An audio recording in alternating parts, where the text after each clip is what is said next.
I think Arundhati, I want to move on to you next, right? So, we've always seen fintech, especially like yourselves, keeping technology at the heart of it, building solutions for your customers and providing them financial services, right?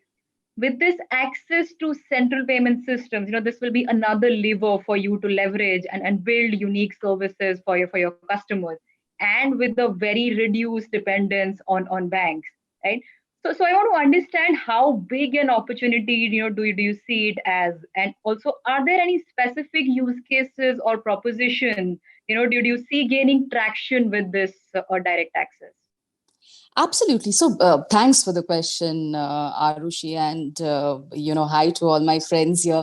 So, I'd probably kind of start by talking a little bit about this whole place where it's just really fun to pit the fintechs against banks. I'd love to kind of second what Manav just said.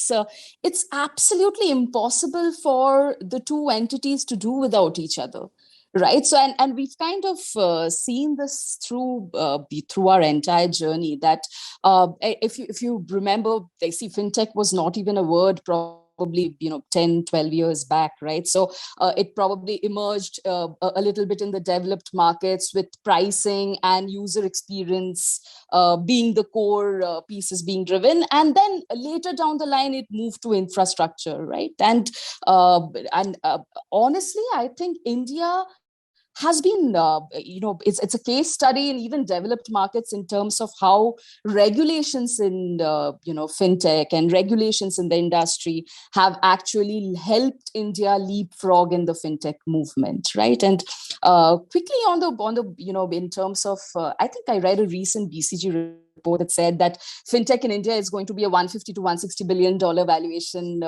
industry in 2025, which is almost like 3x of what we are today. And payments is definitely the flag bearer of the fintech industry in India.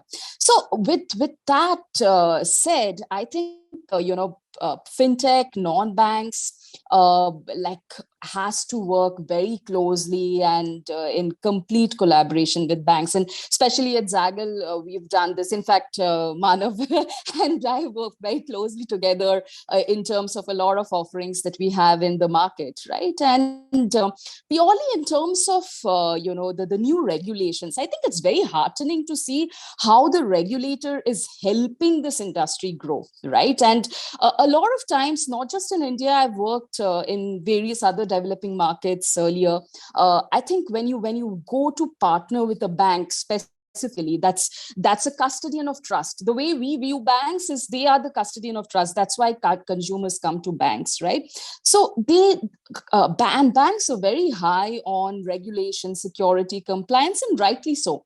So sometimes, a lot of areas where fintechs were not regulated becomes an area of concern. So with what the regulator is doing in the country for us, I think it just kind of helps this collaboration further, right? So it kind of opens up a whole new access to the fintechs. And all of us know that India is a large country. There's India and a Bharat.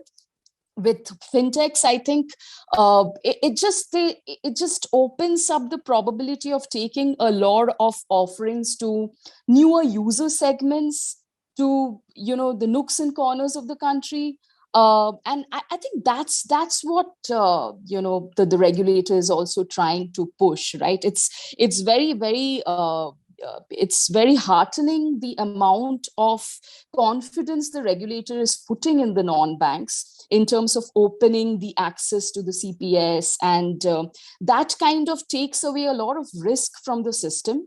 There's so many use cases. It kind of brings down the cost of payments. It kind of takes away, reduces the rate of failure in the entire execution of the payment ecosystem, right? So I think it's a definitely an extremely progressive move, as expected from the Indian regulator. And that said, I think the fintech plays to its strength, which is the entire, the tech-driven business model, and the bank plays to its strength, which is being the custodian of trust for decades now, right? Thank you. Thanks, Arundhati. I think it's an interesting perspective, and seems like banks and non-banks are now happy with the diversity this access neutrality has been bringing to the table. Great, thanks, Arundhati.